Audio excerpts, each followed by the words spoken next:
से अपने एमपीएसआई के लिए। संज्ञा की रूप रचना के आधार पर है, संज्ञा की रूप रचना के आधार पर है, तो इसका जो संज्ञा की रूप रचना होगी किसके आधार पर होगी, तो वो लिंग है। उसके बाद दूसरा हम देखेंगे, दो निम्नलिखित में से कौन सा सर्वनाम बहुवचन वचन में अविकृत रहता है, तो कौन सा रहता है, इसका आंसर देख लेते हैं। जैसे मैं, आप, तो और वह, तो इसका हो जाएगा। उसके बाद तीसरा देख लेंगे, इतिहास संज्ञा शब्द से निर्मित विशेषण है, तो क्या होगा, जैसे ऐतिहासिक होगा, ऐतिहासिक होगा, ऐतिहासिक होगा, ऐतिहासिक होगा, तो इसको क्या होगा, इतिहास ऐतिहासिक होगा। कैसे होगा, ऐतिहासिक होगा।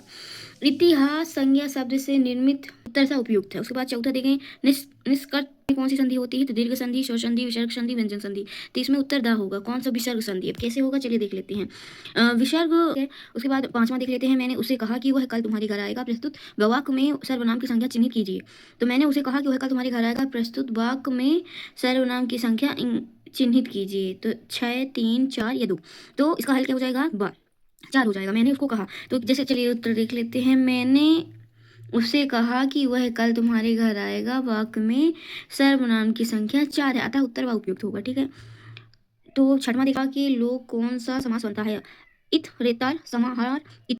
आठवां देखते हैं, क्या तुम लड्डू खाओ, क्या तुम लड्डू खाओ ऑब्लिक भाग कर्म वाच में होगा, तो तुम क्या लड्डू खाओगे, क्या तुमसे लड्डू खाया जाएगा, क्या तुम्हारे पास लड्डू खाने का समय होगा, क्या तुम खाने की स्थिति में हो, तो इसका क्या होगा, बा होगा। क्यों होगा, चलिए देखते हैं। जिस वाक्य में कर्म प्रधान होता है उसे कर्म वाक्य कहते हैं।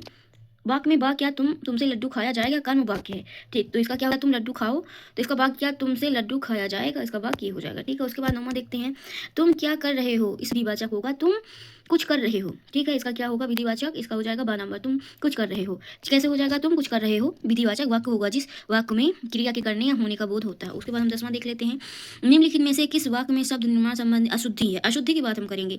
वे एक लब्ध प्रतिष्ठित व्यक्ति है, उनकी, दूसरा बात देखेंगे, उनकी आपस में घनिष्ठ मित्रता थी, साथ देखेंगे बाद में कई प्रादेशिक भाषाएं, देखेंगे लड़के खेल रहे हैं, तो इसमें हम अशुद्ध लब्ध प्रतिष्ठित व्यक्ति है, उनकी, दूसरा बात देखेंगे, उनकी आपस में घनिष्ठ मित्रता थी, साथ देखेंगे बाद में कई प्रादेशिक भाषाएं, देखेंगे लड़के खेल रहे हैं, तो इसमें हम अशुद्ध ये पहला लब्ध, क्योंकि यहाँ पे जो कि लब्ध है वो अशुद्ध में आ रहा है। ठीक है, शब्द निर्माण संबंधी अशुद्धि वाक्य में है। ठीक है।